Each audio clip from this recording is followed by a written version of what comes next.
नमस्ते फ्रेंड्स, स्वागत है आपका हमारे चैनल IQ क्रैकर में। तो दोस्तों, आज हम लोग पढ़ने वाले हैं क्वालिटी ऑफ वाटर के बारे में और हम लोग वाटर के कुछ इंपॉर्टेंट कैरेक्टरिस्टिक्स के बारे में भी डिटेल में डिस्कस करेंगे। तो बिना किसी देरी के चलिए शुरू करते हैं।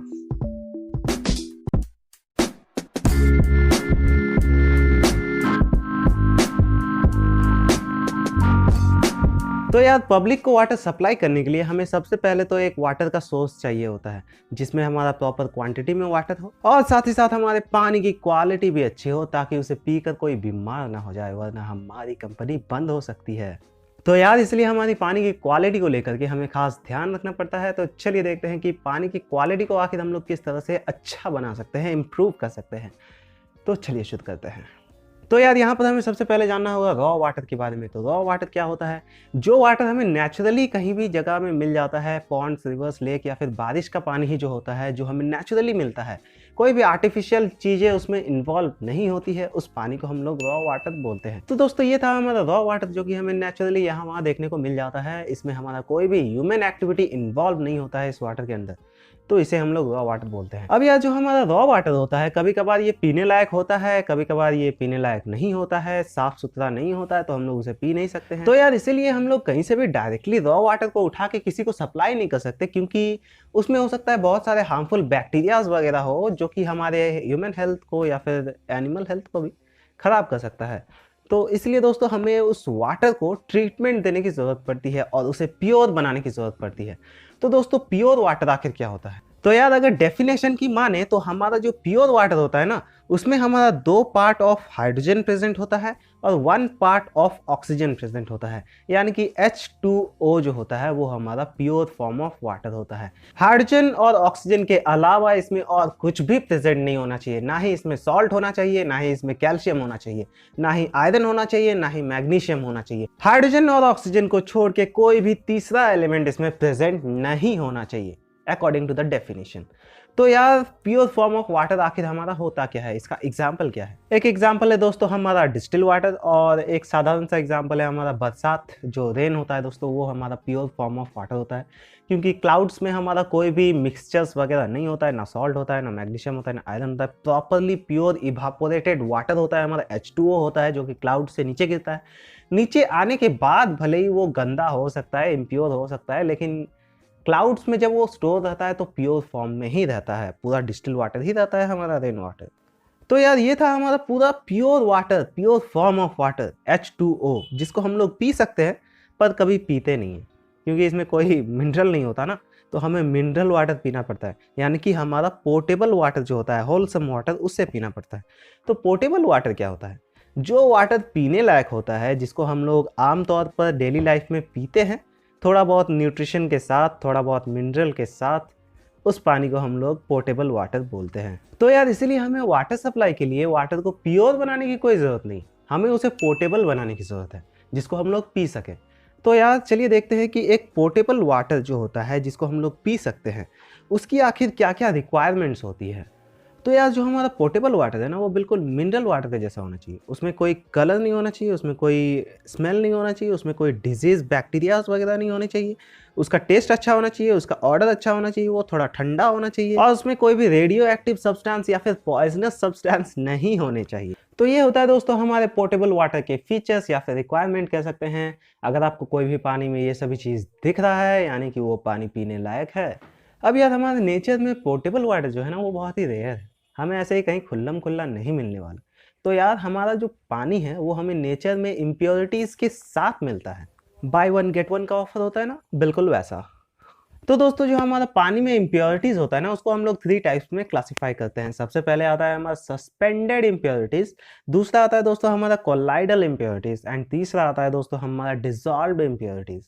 तो चलिए, इन तीनों को थोड़ा सा हम लोग ब्रीफली जान लेते हैं। सबसे पहले आता है दोस्तों हमारा सस्पेंडेड इम्प्योरिटीज। तो यार, आखिर ये सस्पेंडेड इम्प्योरिटीज होता क्या है? दोस्तों, सस्पेंडेड का मतलब होता है लटका हुआ या फिर लटकना बोल सकते हैं।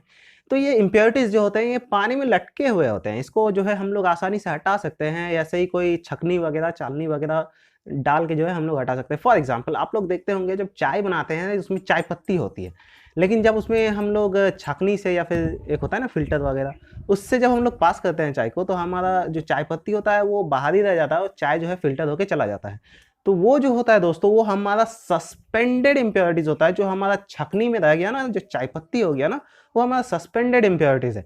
अब दोस्तों सस्पेंडेड इम्प्योरिटीज की एक और खूबी होती है कि अगर आप उसे ऐसे ही छोड़ दें तो वो नीचे सेटल डाउन हो जाते हैं। फॉर एग्जाम्पल, आप लोग देखते होंगे गंदा पानी जो होता है उसे अगर आप लोग थोड़ा देर के लिए छोड़ दें ऐसे ही, तो उसका जो गंदगी होता है नीचे में जाके सेटल डाउन हो जाता है। या फिर अगर आप लोग पॉन्ड्स में नहाते होंगे, तालाबों में नहाए होंगे, तो आप लोगों को पता होगा कि तालाबों में जब हम लोग कूदते हैं या फिर ज़्यादा स्विमिंग करते हैं तो तालाब गंदे हो जाते हैं, लेकिन 1-2 घंटे बाद फिर से पानी फ्रेश हो जाता है। कैसे? सस्पेंडेड इम्प्योरिटीज जो होता है वो नीचे सेटल डाउन हो जाता है, इसीलिए हमारा पानी जो है वो फ्रेश दिखता है, लेकिन एक्चुअली में होता नहीं है। तो इसलिए दोस्तों हम लोग सस्पेंडेड इम्प्योरिटीज को with the help of filter paper से हम लोग उसे निकाल सकते हैं। अब दोस्तों कुछ कुछ ऐसे इम्प्योरिटीज भी होते हैं जो हमारे फिल्टर पेपर से पास कर जाते हैं, मतलब इतने छोटे होते हैं कि यार फिल्टर पेपर में वो रुकते ही नहीं, वो डायरेक्टली पास हो जाते हैं। फॉर एग्जाम्पल, हमारे पानी में जो है बैक्टीरियाज प्रेजेंट होते हैं, जो कि हमें नॉर्मल आंखों में दिखाई नहीं देते, उसके लिए हमें माइक्रोस्कोप चाहिए होता है। तो यार सोचिए, उतने छोटे बैक्टीरियाज क्या हमारे छकनी में छकाएंगे? यानी फिल्टर पेपर से तो वो पास ही हो जाएंगे ना। तो दोस्तों वो जो इम्प्योरिटीज है ना, जो बैक्टीरिया वगैरह है या फिर ऐसे छोटे इम्प्योरिटीज जो हमारे नॉर्मल फिल्टर पेपर में नहीं आते हैं, मतलब वो फिल्टर नहीं होते हैं, तो उन इम्प्योरिटीज को दोस्तों हम लोग कोलाइडल इम्प्योरिटीज बोलते हैं। और इन इम्प्योरिटीज की वजह से दोस्तों हमारा पानी का जो कलर होता है वो चेंज हो सकता है। फॉर एग्जाम्पल, हमारा जो चाय है ना, चाय का कलर आप लोगों ने देखा ना, चाय पत्ती डालने से कुछ इम्प्योरिटीज उसमें आ गया तो वो लाल हो गया। तो हमारा चाय पत्ती तो निकल गया, लेकिन कुछ कोलाइडल इम्प्योरिटीज उसमें घुल गया, जिसके कारण हमारा वो चाय जो है वो लाल हो गया, है ना, पानी उसका लाल हो गया। तो वो है दोस्तों हमारा कोलाइडल इम्प्योरिटीज। कोलाइडल इम्प्योरिटीज की वजह से दोस्तों हमारा वाटर का ट्रांसपेरेंसी में बहुत ज़्यादा इफेक्ट पड़ता है। एक तरह से कह सकते हैं कि वाटर का जो टर्बिडिटी होता है वो बढ़ जाता है। टर्बिडिटी के बारे में हम लोग आगे पढ़ेंगे। तो हम लोग का जो टर्बिडिटी होता है वाटर का वो बढ़ जाता है, हम लोग आर पार जो है वाटर के नहीं देख पाते हैं, ट्रांसपेरेंसी घट जाता है। तो ये होता है दोस्तों हमारा कोलाइडल इम्प्योरिटीज। कोलाइडल इम्प्योरिटीज को हटाने के लिए दोस्तों हमें कुछ स्पेशल ट्रीटमेंट्स का यूज़ करना पड़ता है। फॉर एग्जांपल क्लोरीनेशन वगैरह हो गया, जिसके बारे में हम लोग डिटेल में आगे के लेक्चर्स में पढ़ने वाले हैं।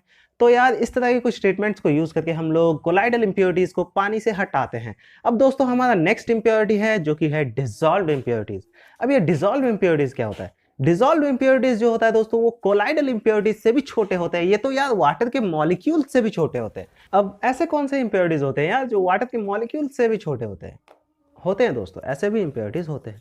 फॉर एग्जाम्पल, हमारा सॉल्ट हो गया, शुगर हो गया, मिनरल्स वगैरह हो गया, ये सब जो है हमारे वाटर के H2O मॉलिक्यूल से भी छोटे होते हैं, जो कि मॉलिक्यूलर गैप्स में फंसे हुए रहते हैं, घुसे हुए रहते हैं, जिसके कारण हमारा वाटर में ये डिसॉल्व हो जाते हैं इजिली, और फिर भी हमारा वाटर का ट्रांसपेरेंसी लेवल बरकरार रहता है।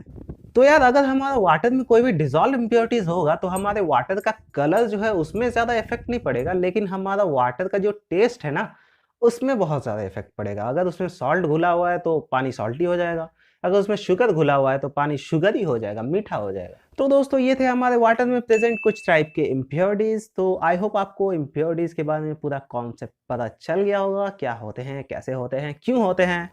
ओके, तो हमें पता है कि हमारा जो नेचुरल रॉ वाटर होता है उसमें काफ़ी सारे इम्प्योरिटीज प्रेजेंट होते हैं। तो यार इसलिए हमारे वाटर का प्रॉपर एनालिसिस करना बहुत ही ज़रूरी होता है। तो चलिए देखते हैं कि वाटर को हम लोग किस तरह से प्रॉपरली एनालिसिस कर सकते हैं। तो यार हमारा जो वाटर होता है वो हमें दो जगह से मिलता है, एक होता है सरफेस वाटर, एक होता है सब सरफेस वाटर। तो जो हमारा सब सरफेस वाटर होता है यानी कि जो ग्राउंड वाटर होता है उसमें हमारा जनरली जो है इम्प्योरिटीज प्रेजेंट नहीं होता है, क्योंकि वो ग्राउंड के नीचे होता है। अब उसमें suspended solids and colloidal solids तो ना के बराबर ही पाया जाता है, लेकिन कभी कभार उसमें डिजॉल्व सॉलिड्स जो है, डिजॉल्व इम्प्योरिटीज जो है वो कभी कभार आ जाते हैं। फॉर एग्जांपल सॉल्ट्स वगैरह हो गए और मिनरल्स वगैरह हो गए।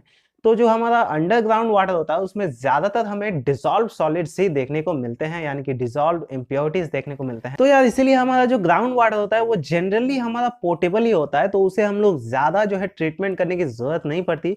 उसका क्वालिटी एक बार चेक किया जाता है, अगर उसमें प्रॉपर क्वांटिटी में इम्प्योरिटीज़ है तो उसे हम लोग ज़्यादा कुछ हेरा फेरी नहीं करते उसमें, बस क्लोरीनेशन करके उस पानी को हम लोग सप्लाई कर देते हैं। पर यार जो हमारा सरफेस में वाटर मिलता है, खुले आसमान के नीचे जो हमारा वाटर मिलता है वो पूरी तरह से कॉन्टेमिनेटेड होता है हमारा, पॉल्यूशन से, बैक्टीरिया से, वायरस से, या फिर क्या बोले फंगस वगैरह, सब कुछ जो है उसमें मिला हुआ रहता है। इवन उसका ढंग का कलर भी नहीं होता है, ट्रांसपेरेंसी एकदम खत्म होता है, उसका ऑर्डर एंड टेस्ट भी पूरा एकदम फालतू होता है। तो उस तरह के पानी को हम लोग जो है डायरेक्टली ऐसे ही तो कंज्यूम नहीं कर सकते, तो उसको जो है स्पेशल ट्रीटमेंट देने की ज़रूरत पड़ती है। तो यार इसलिए हमें सभी बैक्टीरियाज, फंगस, एल्गी वगैरह जो भी हमारे पानी में है, एक्सेस अमाउंट ऑफ मिनरल्स वगैरह को निकालने की जरूरत पड़ती है ताकि हमारा पानी पोर्टेबल बन सके। तो यार इन सभी इम्प्योरिटीज को निकालने के लिए हमें सबसे पहले तो वाटर के कैरेक्टरिस्टिक्स के बारे में जानना पड़ेगा। वाटर का क्या गुण है उसके बारे में हमें जानना पड़ेगा ताकि हम लोग जो है गलती से वाटर को ही ना निकाल दें। तो यार जो हमारा वाटर होता है उसका बेसिकली 3 तरह का कैरेक्टरिस्टिक्स होता है। पहला है हमारा फिजिकल कैरेक्टरिस्टिक्स, दूसरा है हमारा केमिकल कैरेक्टरिस्टिक्स एंड तीसरा है दोस्तों हमारा बायोलॉजिकल कैरेक्टरिस्टिक्स। तो चलिए दोस्तों सबसे पहले डिस्कस करते हैं वाटर के फिजिकल कैरेक्टरिस्टिक्स के बारे में।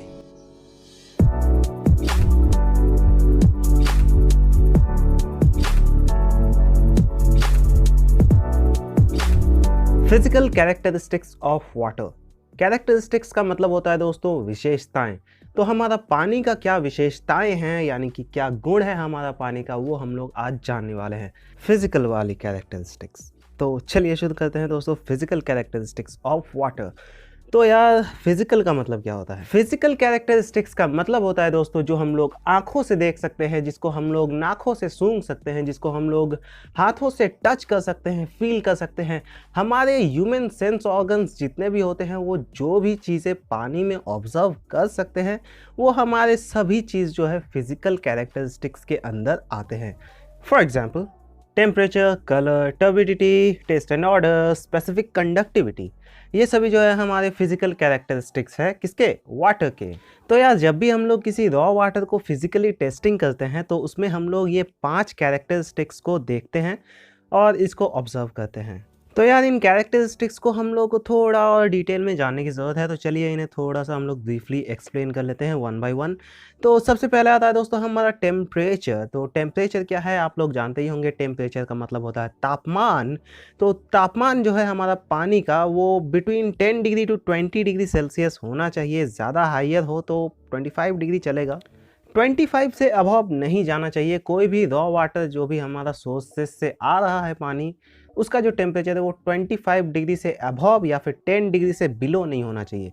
क्योंकि यार पानी 25 डिग्री से ज़्यादा अबव होगा तो उसमें ऑक्सीजन की क्वांटिटी कम होगी, जिसके कारण उसमें ऑर्गेनिक सब्सटेंस जो होंगे वो अच्छे से डिकम्पोज नहीं हो पाएंगे। तो ऐसा कुछ सीन रहता है, इसलिए हम लोग जो है 10 डिग्री से लेके 20 डिग्री के बीच का पानी ही मतलब ज़्यादा अच्छा मानते हैं। ज़्यादा से ज़्यादा हो सके तो 25 डिग्री तक चलता है।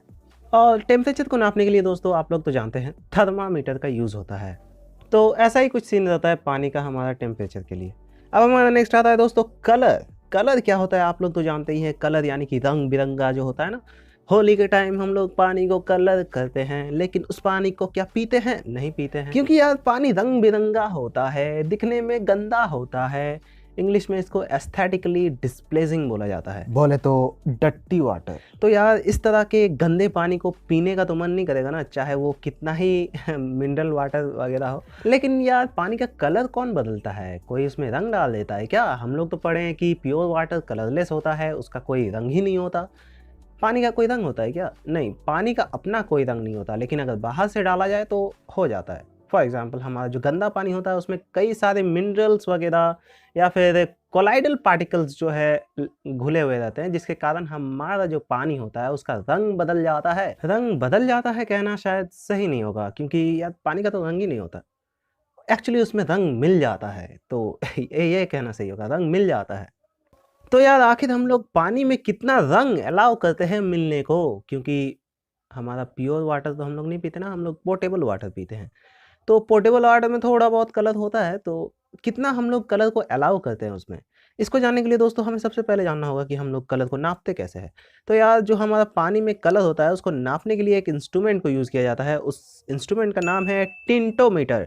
तो टिंटोमीटर को यूज़ करके दोस्तों हम लोग कलर को नापते हैं, किसमें? पानी में। अब दोस्तों इस इंस्ट्रूमेंट में हमारा एक स्केल होता है जिसका नाम है प्लैटिनम कोबाल्ट स्केल, और इस स्केल के थ्रू हमें प्रॉपर क्वांटिटी पता चलती है कि कितना कलर है हमारा पानी में। यार मुझे तो ये स्केल फेयर एंड लवली से इंस्पायर्ड लग रहा है, आपको क्या लगता है? या शायद हो सकता है कि फेयर एंड लवली ही इससे इंस्पायर्ड हो, कमेंट में ज़रूर बताना। तो अब हम लोग बता सकते हैं कि कितना अलाउ करना चाहिए कलर को हमारे पानी में। तो यार एक स्टैंडर्ड रखा गया है कि 1 लीटर पानी में 1 milligram of platinum cobalt dissolve हुआ होना चाहिए, उससे ज़्यादा नहीं, उससे कम भी हुआ तो अच्छी बात है ना।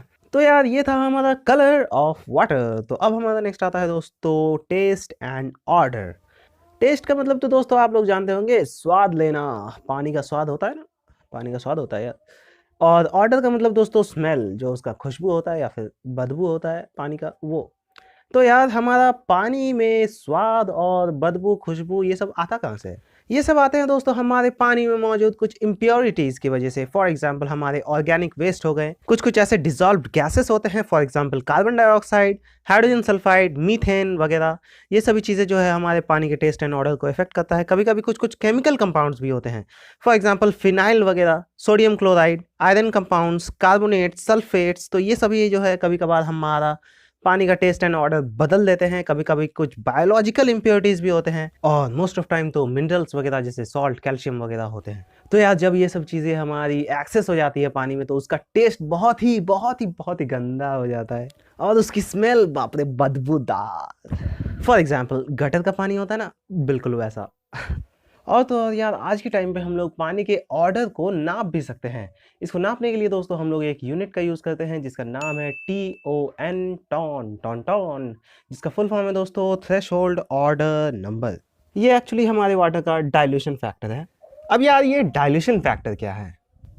अपनी भाषा में बोले तो आपका जो कलरफुल वाटर है ना, उसमें हम लोग कुछ साफ वाटर डालते हैं ताकि हमारा जो कलरफुल वाटर है उसका कॉन्सेंट्रेशन कम हो जाए, आपका जो पानी है वो थोड़ा डाइल्यूट हो जाए। अगर सिंपल भाषा में बोले तो डाइल्यूशन आप जानते हैं ना, वैसा ही यहाँ पर डाइल्यूट होना इसे कहते हैं। तो हमारा यहाँ पर जब साफ़ पानी डाला जाता है तो एक टाइम ऐसा आता है कि धीरे धीरे ये जो है फीका पड़ते जाता है, फीका पड़ते जाता है, और एक टाइम आता है कि ये पूरी तरह से साफ़ ही दिखने लगता है, पूरा ट्रांसपेरेंट दिखने लगता है।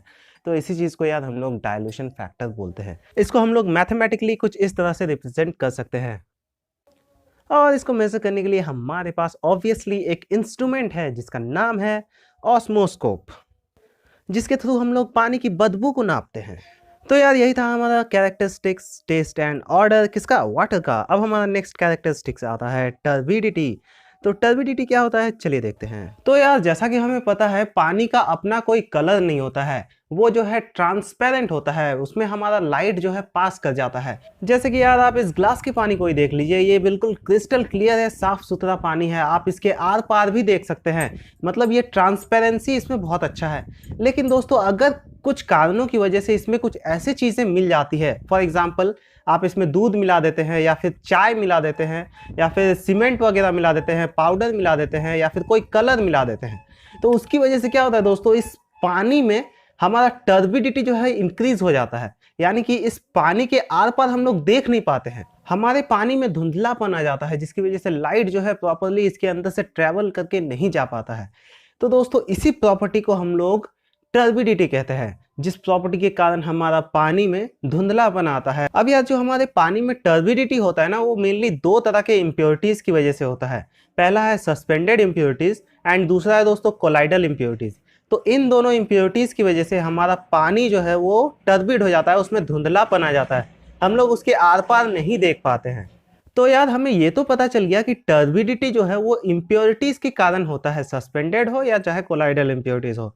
अब यार कौन से पानी में कितना इम्प्योरिटीज हमारा प्रेजेंट है, यानी कि वो पानी कितना टर्बिड है, ये जानने के लिए दोस्तों हमें क्या करना पड़ेगा? इसके लिए दोस्तों हमें टर्बिडिटी को मेजर करना पड़ेगा। अब मेजर करने के लिए दोस्तों हमारे पास कुछ इंस्ट्रूमेंट मौजूद है जिनसे कि हम लोग टर्बिडिटी को मेजर कर सकते हैं। तो चलिए देखते हैं कि वो इंस्ट्रूमेंट्स आखिर क्या क्या है। सबसे पहला इंस्ट्रूमेंट है दोस्तों हमारा टर्बिड रॉड, फिर हमारा नेक्स्ट आता है दोस्तों नेफेलोमीटर, फिर आता है दोस्तों हमारा जैक्सन्स टर्बिड मीटर, फिर आता है दोस्तों हमारा बाइल्स टर्बिड मीटर, और लास्ट में आता है दोस्तों हमारा सेल्फ रीडिंग टर्बिड मीटर।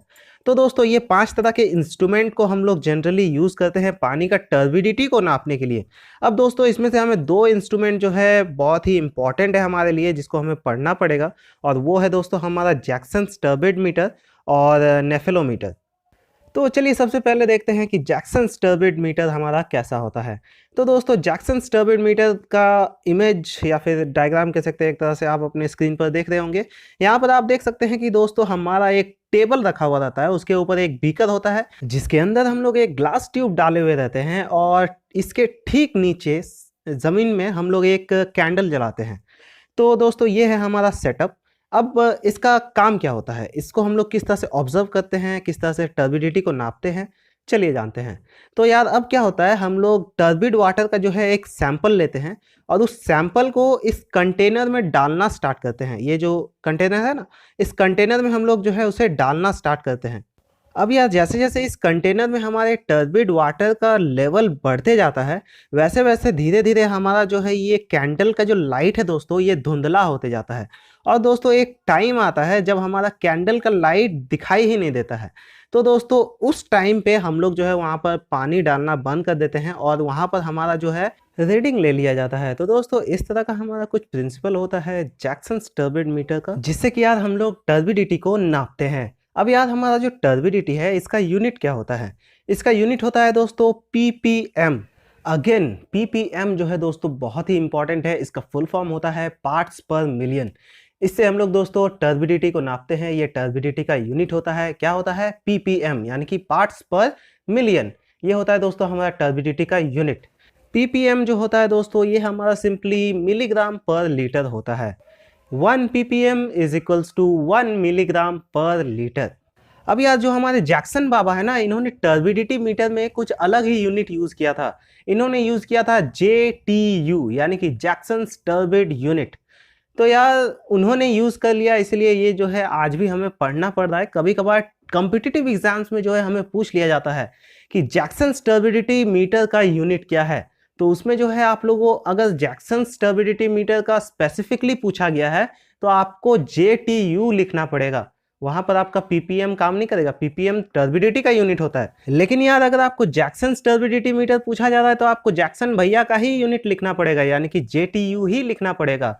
कभी कभार कॉम्पिटिटिव एग्जाम्स में जो है कंफ्यूज कराने के लिए बच्चों को पूछ लिया जाता है, तो थोड़ा ध्यान रखिएगा आप लोग।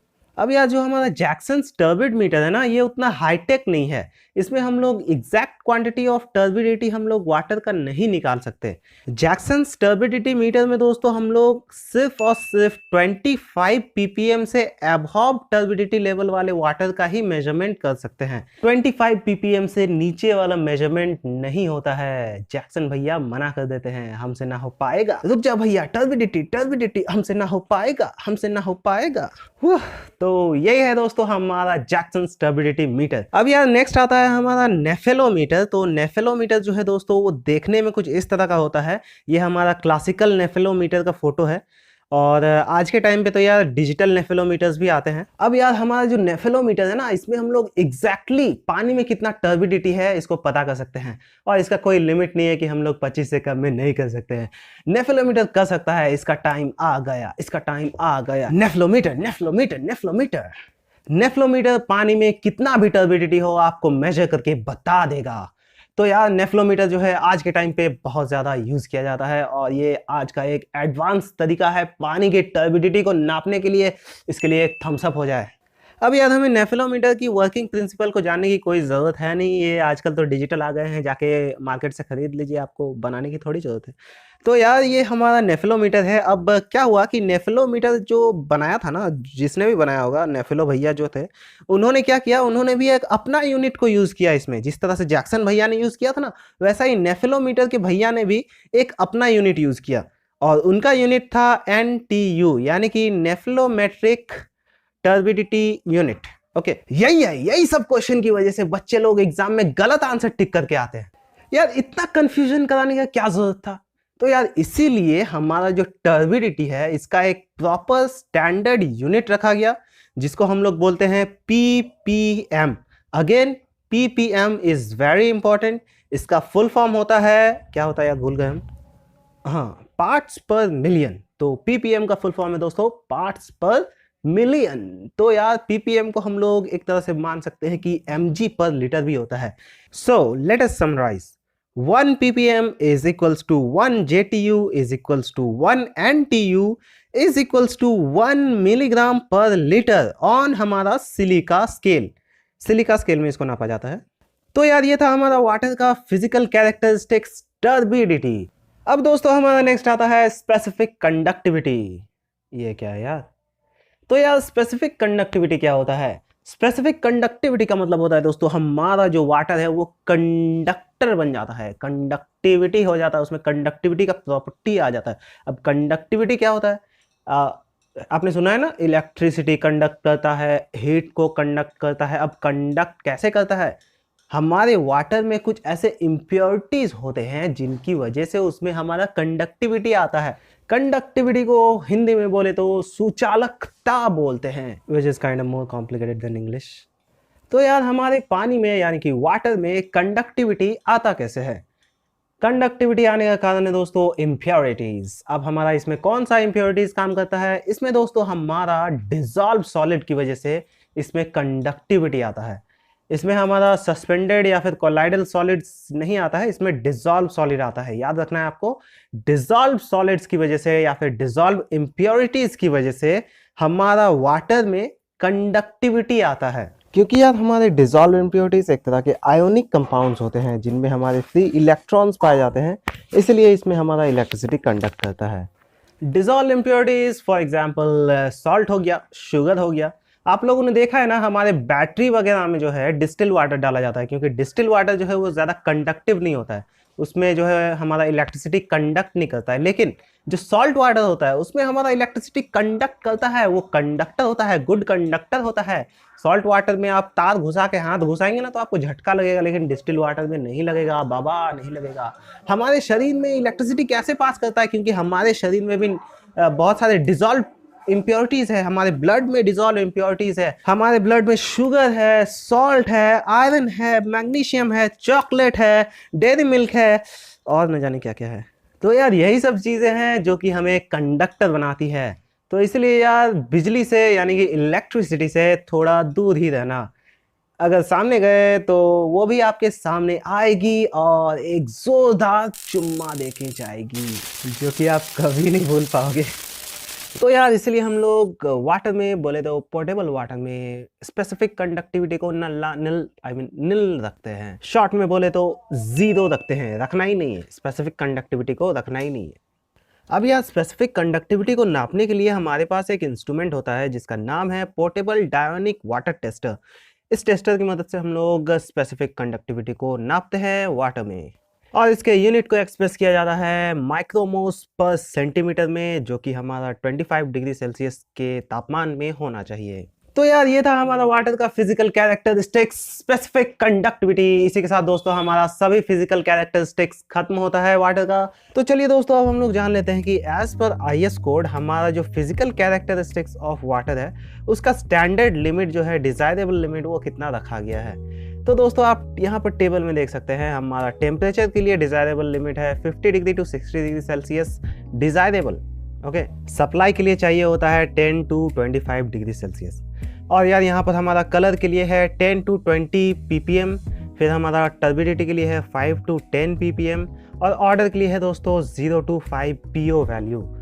और हमारा स्पेसिफिक कंडक्टिविटी तो नल्ला होता है, निल होता है, ज़ीरो होता है, तो उसके लिए तो हमें बोलने की ज़रूरत ही नहीं है। अब चलिए दोस्तों थोड़ा सा डिटेल में डिस्कस करते हैं वाटर के केमिकल कैरेक्टरिस्टिक्स के बारे में।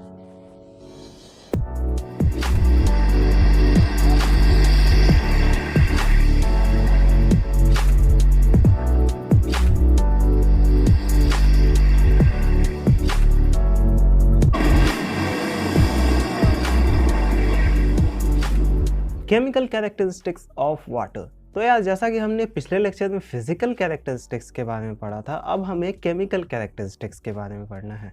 तो वाटर का केमिकल कैरेक्टरिस्टिक्स जो है उसको जानने के लिए हमें उसमें केमिकल टेस्ट काफ़ी सारे परफॉर्म करने पड़ते हैं, तभी हमें उसका केमिकल कैरेक्टरिस्टिक्स के बारे में अच्छे से पता चलता है। केमिकल टेस्ट को परफॉर्म करने से दोस्तों हमें ये पता लगता है कि वाटर के अंदर कितना केमिकल मौजूद है या फिर वाटर कितना पॉल्यूटेड है। केमिकल टेस्ट को परफॉर्म करने से दोस्तों हमें वाटर के केमिकल कैरेक्टरिस्टिक्स के बारे में पता चलता है। फॉर एग्जांपल आप देख सकते हैं क्या क्या केमिकल कैरेक्टरिस्टिक्स होते हैं वाटर के। सबसे पहले आता है टोटल सॉलिड्स, फिर आता है हमारा हार्डनेस, फिर आता है दोस्तों क्लोराइड कंटेंट्स, फिर आता है डिजॉल्व्ड गैसेस, फिर पीएच वैल्यू आता है दोस्तों, फिर नाइट्रोजन एंड इट्स कंपाउंड्स आता है, iron and manganese, arsenic, dissolved oxygens, lead, copper, fluoride contents. ये सभी जो है हमारे वाटर के केमिकल कैरेक्टरिस्टिक्स होते हैं जो हमें पता चलते हैं कब, जब हम लोग उसमें केमिकल टेस्ट को परफॉर्म करते हैं। तो दोस्तों हमें इन केमिकल कैरेक्टरिस्टिक्स को थोड़ा सा डिटेल में जानने की ज़रूरत है, तभी हमें पता चले किस तरह का केमिकल टेस्ट इसमें परफॉर्म किया जाता है। तो चलिए शुरुआत करते हैं सबसे पहले केमिकल कैरेक्टरिस्टिक्स ऑफ वाटर से, जो कि है हमारा टोटल सॉलिड्स। तो टोटल सॉलिड्स हमारा क्या होता है, चलिए देखते हैं। टोटल सॉलिड्स दोस्तों दरअसल हमारे वाटर में मौजूद इम्प्योरिटीज़ को कहा जाता है। इम्प्योरिटीज़ जो है दोस्तों वो मैंने पिछले लेक्चर्स में पढ़ाया हुआ है, वाटर में क्या क्या इम्प्योरिटीज़ प्रेजेंट होते हैं। सबसे पहला इम्प्योरिटी है दोस्तों सस्पेंडेड इम्प्योरिटीज़ एंड दूसरा है हमारा डिसॉल्व इम्प्योरिटीज़। तो दोस्तों यहाँ पर बस इम्प्योरिटीज़ को सॉलिड के नाम से बुलाया जा रहा है, तो यहाँ पर कंफ्यूज नहीं होना है। यहाँ पर हमारा इम्प्योरिटीज़ ही है जो हमें यहाँ पर फाइंड आउट करना है। अब टोटल इम्प्योरिटीज़ यानी कि टोटल सॉलिड्स जो है वो हमारा कब आएगा, जब हम लोग suspended solids and dissolve solids को सम कर देंगे। तो दोस्तों हमें सॉलिड्स को सम करने से पहले हमें सॉलिड्स को वाटर से निकालने की ज़रूरत है। तो हमें वाटर से उसे पहले सेपरेट करना होगा। तो सबसे पहले दोस्तों हम लोग देख लेते हैं कि सस्पेंडेड सॉलिड्स को वाटर से कैसे अलग किया जाता है। तो दोस्तों अगर कोई गंदा पानी है उसको अगर आप एक फ़िल्टर पेपर से पास करते हैं तो उसमें क्या होता है, हमारा सस्पेंडेड सॉलिड्स फ़िल्टर पेपर में अटक के रह जाता है। तो वो होता है दोस्तों हमारा सस्पेंडेड सॉलिड्स जो हमारे वाटर से अलग हो जाता है। तो उसे हम लोग अलग करके एक जगह रख लेंगे। फिर हमारा जो डिसॉल्व सॉलिड्स होता है दोस्तों वो वाटर में घुला हुआ रहता है, इसलिए हम लोग उसे ऐसे ही कोई फ़िल्टर पेपर से तो निकाल नहीं सकते, इसलिए हमें वाटर को इवापोरेट करना पड़ता है। वाटर इवापोरेट होने के बाद जो सॉलिड्स दोस्तों हमारे बच जाते हैं वो होते हैं हमारे डिसॉल्व सॉलिड्स। और दोस्तों इसके बाद हम लोग दोनों सॉलिड्स के वेट को सम करते हैं, तो हमें टोटल जो है वेट मिल जाता है, टोटल सॉलिड्स का वज़न जो है हमें मिल जाता है। अब दोस्तों अगर हमारे पानी में सॉलिड्स प्रेजेंट होंगे तो उसके कई सारे साइड इफ़ेक्ट्स भी हो सकते हैं। फॉर एग्जांपल सबसे पहले तो उस पानी का टेस्ट ख़राब हो सकता है, वो पानी दिखने में गंदा हो सकता है, काफ़ी सारे डिजीज़ेज़ भी काउज़ कर सकता है और साथ ही साथ वो पाइपों में इनक्रस्टेशन यानी कि कोरोजन फॉर्म कर सकता है। तो ये सभी कुछ जो है साइड इफ़ेक्ट्स हो सकते हैं अगर हमारे वाटर में सॉलिड्स प्रेजेंट हो। अब दोस्तों जो हम लोग वाटर सप्लाई करते हैं, जो हमारा पोर्टेबल वाटर होता है, ड्रिंकिंग वाटर होता है, उसका जो हमारा टोटल सॉलिड्स का परमिसिबल स्टैंडर्ड होता है, वो हमारा दोस्तों 1000 mg पर लीटर होता है, यानी कि 1000 मिलीग्राम पर लीटर। 1 लीटर में हमारा 1000 मिलीग्राम से ज़्यादा सॉलिड्स प्रेजेंट नहीं होना चाहिए। तो दोस्तों ये था हमारा टोटल सॉलिड्स। अब हमारा नेक्स्ट आता है हार्डनेस। तो हार्डनेस ऑफ वाटर क्या होता है, चलिए देखते हैं। तो दोस्तों कभी-कभी आपने देखा होगा कि जो हिली एरियाज़ होते हैं वहाँ पर कई सारे ऐसे हैंडपंप्स होते हैं जहाँ से हमें हार्ड वाटर देखने को मिलता है, यानी कि थोड़ा कसेला टाइप का उसका टेस्ट होता है उस पानी का। और उस पानी की पहचान करना दोस्तों बहुत ही आसान होता है। उस पानी में अगर आप साबुन से कपड़े को धोएँगे तो साबुन का जो है झाग नहीं निकलता है, यानी कि साबुन कोई फोम जो है फॉर्मेशन नहीं करता है, उसका कोई झाग नहीं आता है। सोप्स को दोस्तों हार्ड वाटर में यूज़ करने से एक लेदर लाइक प्रिसिपिटेट फॉर्म होता है जिसको हम लोग स्कम बोलते हैं इंग्लिश में। ज़रा याद कीजिए आपने 10 क्लास में भी ऑर्गेनिक केमिस्ट्री में इसके रिलेटेड एक टॉपिक पढ़ा होगा जिसका नाम सोप्स एंड डिटर्जेंट करके था। तो उसमें भी हार्ड वाटर के बारे में डिस्कस किया गया था। तो दोस्तों आखिर ये हार्ड वाटर क्या होता है, वाटर हार्ड क्यों हो जाता है, ये हम लोग अभी जानने वाले हैं। तो दोस्तों जब हमारा बरसात होता है तो हमारा पानी जो है अंडरग्राउंड में चला जाता है। और अंडरग्राउंड में दोस्तों दुनिया भर की ऐसी चीज़ें होती है जो कि पानी में डिज़ोल्व हो जाती है। कई सारे ऐसे मिनरल्स होते हैं जो डिज़ोल्व हो जाते हैं, सॉल्ट्स वगैरह डिज़ोल्व हो जाते हैं। इन्हीं में से दोस्तों कुछ ऐसे एलिमेंट्स होते हैं जो वाटर में अगर डिज़ोल्व हो जाए तो वाटर हमारा हार्ड बन जाता है। इनमें से कुछ एलिमेंट्स के नाम है दोस्तों कैल्शियम एंड मैग्नीशियम। तो ये आमतौर पर जो है पत्थरों में देखने को मिलते ही हैं। तो जब कैल्शियम एंड मैग्नीशियम हमारे वाटर में डिसॉल्व हो जाते हैं तो वाटर जो है वो हार्ड हो जाता है। अब दोस्तों जो वाटर का हार्डनेस है वो भी दो तरह का होता है। पहला है दोस्तों टेम्पररी हार्डनेस और दूसरा है परमानेंट हार्डनेस। तो दोस्तों सबसे पहले बात करते हैं वाटर के टेम्पररी हार्डनेस के बारे में। तो दोस्तों जो वाटर का टेम्पररी हार्डनेस होता है ना, वो कॉज होता है हमारा bicarbonates of calcium and magnesium ions की वजह से। बहुत ही इंपॉर्टेंट पॉइंट है दोस्तों, bicarbonates of calcium and magnesium ions की वजह से वाटर में टेम्पररी हार्डनेस कॉज होता है। ओके, टेम्पररी हार्डनेस में हमारा bicarbonates of calcium and magnesium ion की जरूरत पड़ती है। इसका केमिकल इक्वेशन दोस्तों आप अपने स्क्रीन पर देख सकते हैं। और ये जो टेम्पररी हार्डनेस ऑफ वाटर होता है दोस्तों, ये टेम्पररी इसलिए माना जाता है क्योंकि इसे हम लोग आसानी से रिमूव कर सकते हैं by boiling the water. Water को उबालने से दोस्तों ये हार्डनेस जो है आसानी से रिमूव हो जाता है, इसलिए इस तरह के हार्डनेस को हम लोग टेम्पररी हार्डनेस बोलते हैं। टेम्पररी हार्डनेस हमारा bicarbonates of calcium and magnesium ion की वजह से फॉर्म होता है। तो दोस्तों ये था हमारा टेम्पररी हार्डनेस ऑफ वाटर। अब हम लोग बात करते हैं परमानेंट हार्डनेस ऑफ वाटर के बारे में। तो दोस्तों जो हमारा परमानेंट हार्डनेस ऑफ वाटर होता है ना, ये कॉज होता है हमारा chlorides and sulphates of calcium and magnesium ions की वजह से। तो क्लोराइड्स और सल्फेट्स जो होते हैं कैल्शियम और मैग्नीशियम के, वो क्या-क्या होते हैं? कैल्शियम सल्फेट हो गया, कैल्शियम क्लोराइड हो गया, मैग्नीशियम सल्फेट हो गया, मैग्नीशियम क्लोराइड हो गया। तो इन सभी चीज़ों की वजह से जो हमारे वाटर में हार्डनेस होता है ना, वो हमारा परमानेंट हार्डनेस कॉज़ होता है। तो chlorides and sulphates of calcium and magnesium जब हमारा आ जाएगा वाटर में, तो वो वाटर हमारा परमानेंटली हार्ड वाटर हो जाएगा। और इस वाटर को हम लोग सिंपली बॉयल करके ट्रीट नहीं कर सकते हैं। इस तरह के हार्डनेस को रिमूव करने के लिए दोस्तों हमें कुछ स्पेशल ट्रीटमेंट्स का यूज़ करना पड़ता है, जो कि हम लोग आगे आने वाले लेक्चर्स में पढ़ेंगे। फिलहाल के लिए आप जान लीजिए कि हमारा जो परमानेंट हार्डनेस ऑफ वाटर होता है, इसके लिए हमें स्पेशल ट्रीटमेंट यूज़ करने की ज़रूरत पड़ती है, जो कि टेम्पररी हार्डनेस में नहीं था। ओके, तो ये कुछ डिफरेंस है। आप इसका डिफरेंस जो है अपने स्क्रीन पर देख सकते हैं। अब चलिए दोस्तों बात करते हैं हार्ड वाटर के कुछ साइड इफ़ेक्ट्स के बारे में। तो सबसे पहला साइड इफ़ेक्ट तो है दोस्तों कि इसका टेस्ट कसेला टाइप का होता है, बैड टेस्ट होता है। फिर अगर आप इसको खाना-वाना बनाने में यूज़ करते हैं तो इसमें काफ़ी सारे स्केल फॉर्मेशंस आपको देखने को मिल सकते हैं। व्हाइट-व्हाइट टाइप के स्केल्स जो है वो फॉर्म हो सकते हैं और ये जो है कोरोजन काउज़ कर सकता है, आपके पाइपलाइन में इंक्लूजन काउज़ कर सकता है। फिर दोस्तों ये ड्रिंकिंग पर्पस में या फिर वॉशिंग पर्पस में यूज़ में नहीं लाया जा सकता है इस वाटर को। तो दोस्तों अगर हम लोग यहाँ पर परमिसिबल स्टैंडर्ड की बात करें, चलिए एग्जांपल ले लेते हैं CaCO3 यानी कि कैल्शियम कार्बोनेट का। तो दोस्तों अगर हमारे 1 लीटर पानी में 0 से लेके 75 मिलीग्राम तक का कैल्शियम कार्बोनेट मिलता है, तो उसे हम लोग सॉफ्ट वाटर बोलते हैं। लेकिन दोस्तों अगर वही हमारा 75 टू 150 मिलीग्राम पर लीटर हो जाता है, तो उसे हम लोग मॉडरेटली हार्ड वाटर कहते हैं। फिर 150 टू 300 मिलीग्राम पर लीटर में हम लोग उसे हार्ड वाटर कहते हैं और 300 से अबव होने से दोस्तों उसे हम लोग वेरी हार्ड वाटर कहते हैं। तो टेबल देख लीजिए। तो दोस्तों ये था हमारा हार्डनेस ऑफ वाटर। अब हमारा नेक्स्ट केमिकल कैरेक्टरिस्टिक्स आता है क्लोराइड कंटेंट्स इन वाटर। तो दोस्तों जो हमारा क्लोराइड्स होता है वो वाटर में नेचुरली जो है पाया ही जाता है। रॉ वाटर जो होता है उसमें क्लोराइड की मात्रा जो है थोड़ी मोड़ी होती ही है नेचुरली। लेकिन दोस्तों अगर ये क्लोराइड्स की मात्रा बहुत ही ज़्यादा है हमारे पानी में, तो ये हमारे हेल्थ के लिए हानिकारक हो सकता है। अगर किसी वाटर सोर्स में दोस्तों हाई क्वांटिटी ऑफ क्लोराइड पाया जा रहा है, तो इसका सीधा-सीधा मतलब है कि वो वाटर पॉल्यूटेड है।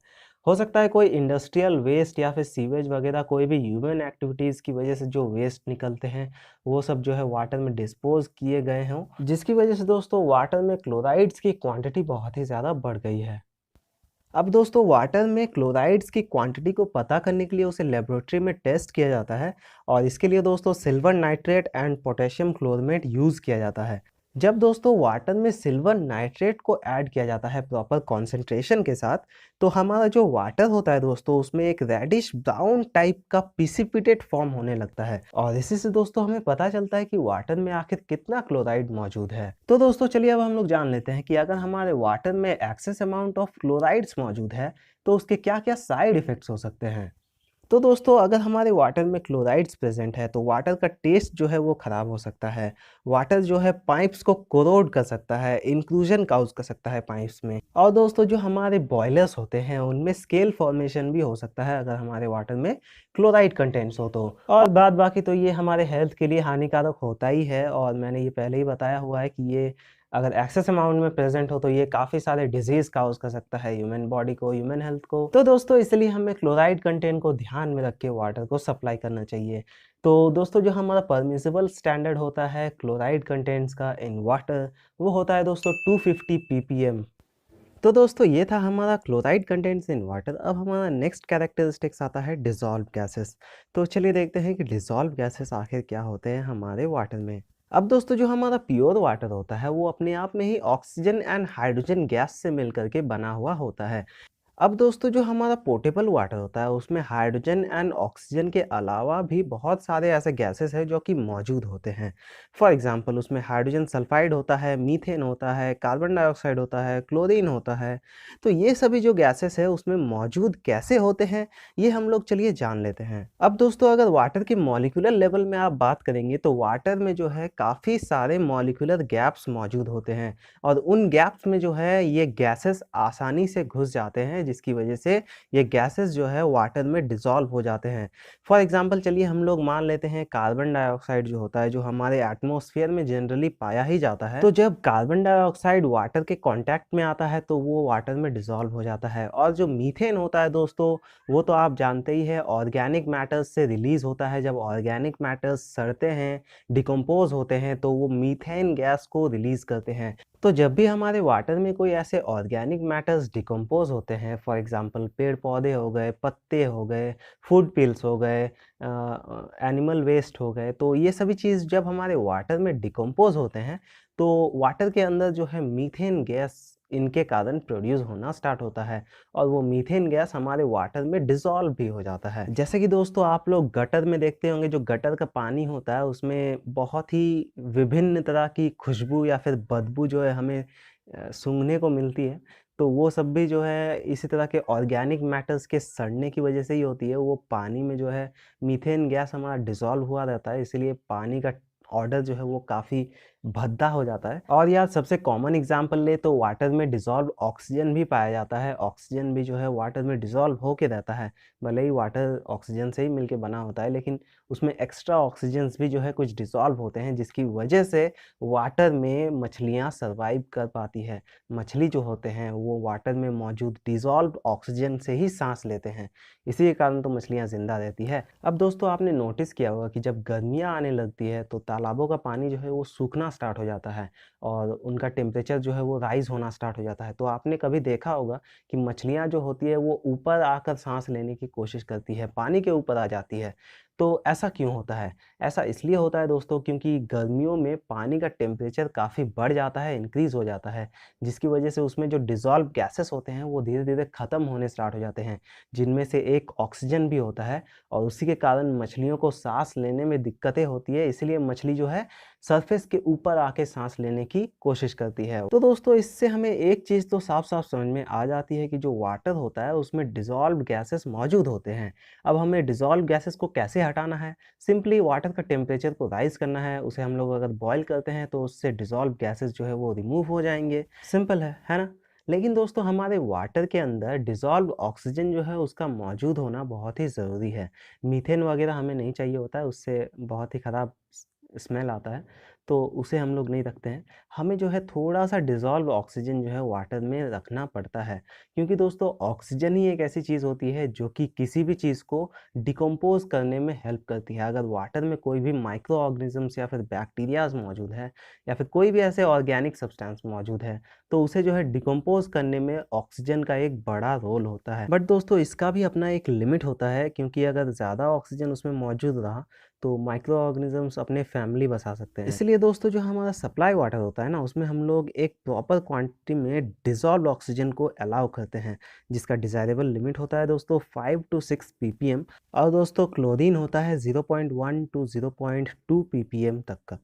तो दोस्तों ये था हमारा डिसॉल्व गैसेस इन वाटर। अब हमारा नेक्स्ट कैरेक्टरिस्टिक्स आता है पीएच वैल्यू ऑफ वाटर। तो चलिए देखते हैं कि पीएच वैल्यू आखिर क्या होता है। तो दोस्तों पीएच वैल्यू को पढ़ने से पहले हमें सबसे पहले पीएच स्केल के बारे में पढ़ना पड़ेगा। So the pH scale, pH का मतलब होता है दोस्तों पावर ऑफ हाइड्रोजन, और कई बार इसे पोटेंशियल ऑफ हाइड्रोजन भी कहा जाता है। तो दोस्तों पीएच स्केल से हमें ये पता लगता है कि कोई भी सब्सटेंस में कितना एसिडिटी है या फिर एल्कनिटी है। एल्कनिटी का मतलब होता है बेसिसिटी, और या फिर वो न्यूट्रल है। पीएच दोस्तों एक तरह का यूनिवर्सल इंडिकेटर है जो हमें ये बताने में हेल्प करता है कि कोई भी सब्सटेंस या फिर फॉर एग्जांपल जो वाटर है वो कितना एसिडिक है या फिर कितना बेसिक है। तो दोस्तों पीएच स्केल को थोड़ा गहराई से समझने के लिए हमें थोड़ा सा इंडिकेटर्स के बारे में जानने की ज़रूरत है। तो दोस्तों आपने प्राइमरी स्कूल्स में लिटमस पेपर के बारे में तो पढ़ा होगा कि ब्लू लिटमस पेपर को अगर हम लोग एसिड्स में डालते हैं तो वो रेड में कन्वर्ट हो जाता है, और अगर हम लोग रेड लिटमस पेपर को बेसिक सॉल्यूशन में डालते हैं तो वो ब्लू कलर में कन्वर्ट हो जाता है। तो दोस्तों जो लिटमस पेपर होता है वो हमें ये बताता है कि कोई भी सब्सटेंस एसिडिक है या फिर बेसिक है। लिटमस पेपर के अलावा भी दोस्तों काफ़ी सारे इंडिकेटर्स होते हैं। फॉर एग्जांपल फिनोप्थलीन हो गया, मिथाइल ऑरेंज हो गया, आपके घर का जो ऑनियन होता है वो भी एक इंडिकेटर है, टर्मरिक वो भी एक इंडिकेटर है। तो इस तरह के बहुत सारे इंडिकेटर्स होते हैं। बट दोस्तों हमें लिटमस पेपर से ये नहीं पता चलता था कि कोई भी सब्सटेंस आखिर कितना एसिडिक है या फिर कितना बेसिक है, मतलब उसका पावर ऑफ हाइड्रोजन आखिर कितना है। और दोस्तों जो बाकी के इंडिकेटर्स है जैसे कि मिथाइल ऑरेंज हो गया, फिनोप्थलीन हो गया, ये सब भी जो है एक स्पेसिफिक रेंज तक ही जो है एसिडिटी या फिर बेसिसिटी को इंडिकेट कर पाते थे। तो दोस्तों इसीलिए हमें एक ऐसे इंडिकेटर की जरूरत थी जो कि सभी तरह के सॉल्यूशंस में पावर ऑफ हाइड्रोजन को फाइंड आउट कर सके। तो दोस्तों इसीलिए इन सभी इंडिकेटर्स को मिला करके एक यूनिवर्सल इंडिकेटर तैयार किया गया है जिसका नाम है पीएच स्केल, जो कि हमें एग्जैक्टली बता सकता है कि कोई भी सब्सटेंस आखिर कितना एसिडिक है या फिर कितना बेसिक है। तो दोस्तों जो हमारा पीएच स्केल होता है वो देखने में कुछ इस तरह का होता है और इसमें नंबरिंग किया हुआ रहता है 0 टू 14 तक। अब दोस्तों कोई भी सॉल्यूशन अगर इस स्केल में 0 टू 7 के रेंज में बैठता है तो उसे हम लोग एसिडिक सॉल्यूशन बोलते हैं, और जो सॉल्यूशन हमारा 7 टू 14 के रेंज में बैठता है उसे हम लोग बेसिक सॉल्यूशन या फिर एल्कलाइन सॉल्यूशन बोलते हैं। और ऐसे सॉल्यूशन जिसका की वैल्यू एग्जैक्टली 7 होता है उसे हम लोग न्यूट्रल सॉल्यूशन कहते हैं, जैसे कि वाटर या फिर सॉल्ट जो होता है NaCl वो भी न्यूट्रल होता है। इसका सीधा-सीधा मतलब है दोस्तों कि अगर आप 7 की बाईं तरफ जाएँगे तो आपको एसिडिक चीज़ें देखने को मिलेंगी और 7 की दाईं तरफ जाएँगे तो आपको बेसिक सब्सटेंस देखने को मिलेंगी। 7 के लेफ्ट साइड जैसे-जैसे आप जाते हैं वैसे-वैसे सब्सटेंस की एसिडिटी बढ़ते जाती है और 0 में ये मैक्सिमम होती है, और जैसे-जैसे आप 7 से राइट की तरफ जाएँगे यानी कि 14 की तरफ जाएँगे आपको उधर बेसिसिटी देखने को मिलेगी, और जैसे-जैसे आप 14 की तरफ बढ़ेंगे वहाँ पर बेसिसिटी जो है बढ़ने लगेगी और 14 में जाके मैक्सिमम जो है आपको बेसिसिटी यानी कि एल्कनिटी देखने को मिलेगी। तो दोस्तों जो हमारा यूनिवर्सल इंडिकेटर पीएच होता है ना, ये हमारा 2 तरह से पाया जाता है, एक लिक्विड फॉर्म में पाया जाता है और एक पेपर के फॉर्म में पाया जाता है। अब दोस्तों कोई भी सब्सटेंस जो होते हैं वो पीएच स्केल में किस तरह से सेट किए जाते हैं ये हम लोग चलिए जान लेते हैं। तो दोस्तों क्या होता है कि हमारा जो पीएच स्केल होता है वो बहुत ही कलरफुल टाइप का होता है। आप देख सकते हैं कैसा होता है हमारा पीएच स्केल। तो दोस्तों जब भी हम लोग यूनिवर्सल इंडिकेटर को किसी भी सॉल्यूशन में डालते हैं तो उसका कलर जो है रिस्पेक्टिव पीएच के हिसाब से चेंज हो जाता है और उसको हम लोग पीएच स्केल में सेट कर पाते हैं। लेकिन दोस्तों इसमें भी एक प्रॉब्लम है कि हमें जो है इसमें गोटा-गोटा नंबर ही मिल पाता है। जैसे कि 1 हो गया, 2 हो गया, 3 हो गया। लेकिन हमने तो पढ़ा है कि यार पीएच वैल्यू 1.4 भी होता है, 3.5 भी होता है, 6.2 भी होता है। कहने का मतलब है कि यार हमें यहाँ पर एग्ज़ैक्ट पीएच वैल्यू जो है वो मिल नहीं पाता है विद द हेल्प ऑफ ये यूनिवर्सल सॉल्यूशन वगैरह। तो दोस्तों किसी भी तरह के सॉल्यूशन का एग्जैक्ट पीएच वैल्यू निकालने के लिए हमारे पास 3 तरह के मेथड्स अवेलेबल हैं। सबसे पहला है दोस्तों इलेक्ट्रॉनिक मेथड, दूसरा है क्लोरोमेट्रिक मेथड एंड तीसरा है दोस्तों इलेक्ट्रोमेट्रिक मेथड। टेंशन मतलब हमें एक ही पढ़ना है जो कि है इलेक्ट्रोमेट्रिक मेथड। अब जो दोस्तों इलेक्ट्रोमेट्रिक मेथड होता है इसमें हमारे पास एक पीएच मीटर होता है, जो कि एक मशीन टाइप का होता है, तो उसमें हमें आसानी हो जाती है एग्जैक्ट पीएच वैल्यू को निकालने में। अब दोस्तों यही हम लोग थोड़ा डिटेल में पढ़ने वाले हैं कि कंपोनेंट्स ऑफ पीएच मीटर आखिर क्या-क्या होते हैं और एक पीएच मीटर आखिर किस तरह से वर्क करता है। तो दोस्तों जो पीएच मीटर होता है ना वो देखने में कुछ इस तरह का होता है। ये एक डिजिटल पीएच मीटर है। तो चलिए दोस्तों देखते हैं कि ये पीएच मीटर आखिर किस तरह से काम करता है। लेकिन उससे पहले हमें इसके कंपोनेंट्स को अच्छी तरह से स्टडी करना पड़ेगा। तो सबसे पहले देखते हैं दोस्तों इसके क्या-क्या कंपोनेंट्स हैं यहाँ पे। तो दोस्तों एक पीएच मीटर में 5 ऐसे कंपोनेंट्स होते हैं जिनके बारे में हमें जानने की बहुत ज़्यादा ज़रूरत होती है। सबसे पहला कंपोनेंट है दोस्तों इलेक्ट्रोड। तो दोस्तों यहाँ पर जो इलेक्ट्रोड यूज़ हुआ है ये ग्लास इलेक्ट्रोड है। एक और टाइप का इलेक्ट्रोड होता है दोस्तों जिसको हम लोग कैलोमेल इलेक्ट्रोड बोलते हैं। तो फिलहाल हमारे पास यहाँ पर एक ग्लास इलेक्ट्रोड मौजूद है इस पीएच मीटर में। फिर दोस्तों यहाँ पर आप देख सकते हैं ये जो स्विच है इसको हम लोग सिलेक्टर स्विच बोलते हैं। फिर उसके जो बाजू में स्विच है इसको टेम्परेचर कंट्रोल के लिए होता है ये। फिर उसके बाजू में जो है ये कैलिब्रेशन कंट्रोल के लिए ये स्विच होता है। और लास्ट में जो एक स्विच है दोस्तों ये एक ज़ीरो सेट नाम करके स्विच होता है, ये भी एक्चुअली कैलिब्रेशन कंट्रोल के लिए ही होता है। तो चलिए देखते हैं कि आखिर ये पीएच मीटर किस तरह से ऑपरेट किया जाता है, यानी कि इसका वर्किंग प्रोसीजर कैसा है। सबसे पहले तो दोस्तों इस इंस्ट्रूमेंट को यूज़ करने के लिए हमें मेन स्विच को ऑन करना पड़ता है। अब मेन स्विच मत पूछिए कहाँ होता है, ये बोर्ड में होता है जहाँ पे आप इसे प्लग इन करते हैं। फिर दोस्तों इसको हम लोग 15 मिनट के लिए वार्म अप होने देते हैं, यानी कि मशीन को थोड़ा गर्म होने देते हैं। इसके बाद आता है दोस्तों calibration and working process of pH metre. इसको समझाने के लिए दोस्तों मैंने एक वीडियो अटैच किया हुआ है, आप चाहे तो इसे देख सकते हैं। मैंने इसे थोड़ा सा फास्ट फॉरवर्ड कर दिया है क्योंकि वीडियो बहुत ही लंबा हो रहा था, तो थोड़ा सा आप मैनेज कर लीजिए। Calibration and working of pH metre. किसी भी सैंपल के पीएच को मेजर करने से पहले सबसे पहले हमको पीएच मीटर को कैलिब्रेट करना होता है ताकि हम उस सैंपल के पीएच को एक्यूरेटली मेजर कर सकें। तो इसके लिए हमको स्टैंडर्ड पीएच 7 और पीएच बफर टैबलेट की रिक्वायरमेंट होती है। ये जो आप कंटेनर देख रहे हैं, इस कंटेनर में स्टैंडर्ड बफर टैबलेट है ऑफ पीएच 4, जिससे हमने स्टैंडर्ड बफर सॉल्यूशन बनाया है ऑफ पीएच 4। इसके लिए हमने एक टैबलेट को 100 ml डिस्टिल्ड वाटर में डिसॉल्व किया है as per the instruction given in the container. वैसे ही हमने स्टैंडर्ड बफर सॉल्यूशन बनाया है of pH 7 by using standard buffer tablet of pH 7। अब हम calibration of pH meter start करते हैं। तो सबसे पहले हम इलेक्ट्रोड को डीप करेंगे in the standard pH 7 buffer solution, और उसके बाद टेंपरेचर नॉब को सेट करेंगे 25 डिग्री सेल्सियस और the temperature of the buffer solution, और उसके बाद हम फंक्शन नॉब को रोटेट करेंगे टू द पीएच मोड। और इसके बाद हमको वेट करना है जब तक कि डिस्प्ले की रीडिंग कांस्टेंट नहीं हो जाती। आप यहाँ पे देख सकते हैं डिस्प्ले की रीडिंग यहाँ पे कांस्टेंट हो गई है टू 5.41। डिस्प्ले की रीडिंग कांस्टेंट होने के बाद अब हमको कैलिब्रेशन नॉब को रोटेट करना होता है, और कैलिब्रेशन नॉब को हम धीरे धीरे रोटेट करते जाएंगे जब तक कि डिस्प्ले की रीडिंग 7 ना हो जाए। मीन्स हमको डिस्प्ले की रीडिंग 7 होते तक कैलिब्रेशन नॉब को रोटेट करना होता है, क्योंकि जो स्टैंडर्ड सॉल्यूशन हमने लिया है उसका पीएच जो है 7 है, तो हमको वैल्यू को भी मीन्स जो डिस्प्ले की जो वैल्यू है उसको भी 7 में सेट करना है। और अब आप यहाँ पे देख सकते हैं कि हमने यहाँ पे डिस्प्ले की रीडिंग 7 पे सेट कर लिया है। और हमेशा इस चीज़ का ध्यान रखें कि हमको कैलिब्रेशन को स्टार्ट करने के लिए हमको सबसे पहले पीएच 7 को यूज करना होता है और उसके बाद पीएच 4 को यूज करना होता है, क्योंकि पीएच 7 पे जो वैल्यू होती है इलेक्ट्रोड की वो 0 पॉइंट पे होती है, और हमेशा जो है 0 पॉइंट कैलिब्रेशन को पहले किया जाता है। और इसके बाद हम वापस से जो फंक्शन नॉब को उसको पीएच मोड से स्टैंड बाय मोड में लाएंगे, और इसके बाद इलेक्ट्रोड को हम रिमूव करेंगे from the standard buffer solution, और स्टैंडर्ड बफर सॉल्यूशन को हटाने के बाद और इसके बाद हम एक खाली बीकर रखेंगे इलेक्ट्रोड के नीचे, और इस इलेक्ट्रोड को हम रिंस करेंगे विद द डिस्टिल्ड वाटर।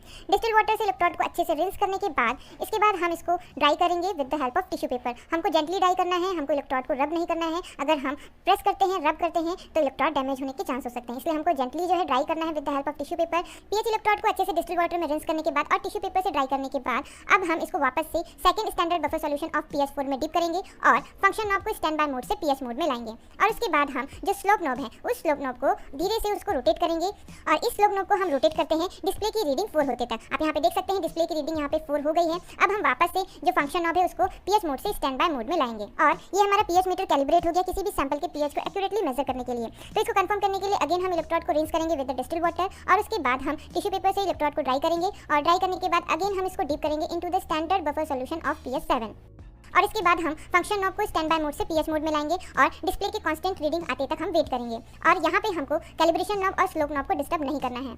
और आप यहाँ पे देख सकते हैं जो पीएच मीटर का जो डिस्प्ले है वो पीएच 7 पे कांस्टेंट हो गया है, जो कि हमारे स्टैंडर्ड सॉल्यूशन का पीएच था। इसके बाद हम फंक्शन नॉब को वापस से स्टैंड बाय मोड में लाएंगे, और अगेन हम इलेक्ट्रोड को रिंस करेंगे विद द डिस्टिल्ड वाटर, और डिस्टिल्ड वाटर से रिंस करने के बाद अगेन हम इसको ड्राई करेंगे विद द टिश्यू पेपर, और उसके बाद हम जिस सैंपल का हमको पीएच को मेजर करना है उसमें हम इलेक्ट्रोड को डिप करेंगे, और पीएच इलेक्ट्रोड को सैंपल में अच्छे से डिप करने के बाद अब हम फंक्शन नॉब को स्टैंड बाय मोड से पीएच मोड में लाएंगे सैंपल के पीएच को मेजर करने के लिए। और इस चीज़ का हमेशा ध्यान रखें कि कैलिब्रेशन के बाद मीन्स पीएच मीटर को कैलिब्रेट करने के बाद हमको स्लोप नॉब और कैलिब्रेशन नॉब को डिस्टर्ब नहीं करना होता है किसी भी सैंपल के पीएच को मेजर करते टाइम। और इस पीएच इलेक्ट्रोड को यूज करने के बाद इस पीएच इलेक्ट्रोड को अच्छे से डिस्टिल्ड वाटर में रिंस करते हैं, और डिस्टिल्ड वाटर से रिंस करने के बाद इस पीएच इलेक्ट्रोड को स्टोरेज सॉल्यूशन जो कि है पोटेशियम क्लोराइड सॉल्यूशन में उसको डिप करके रखा जाता है। और आप यहाँ पे देख सकते हैं जो डिस्प्ले की जो रीडिंग है वो कांस्टेंट हो गई है टू 11.50, मींस हमारे सैंपल का जो पीएच है वो है 11.5। तो दोस्तों आई होप आपको समझ में आ गया होगा कि पीएच मीटर आखिर किस तरह से काम करता है और हम लोग किसी भी सॉल्यूशन का एग्जैक्ट पीएच वैल्यू किस तरह से निकालते हैं।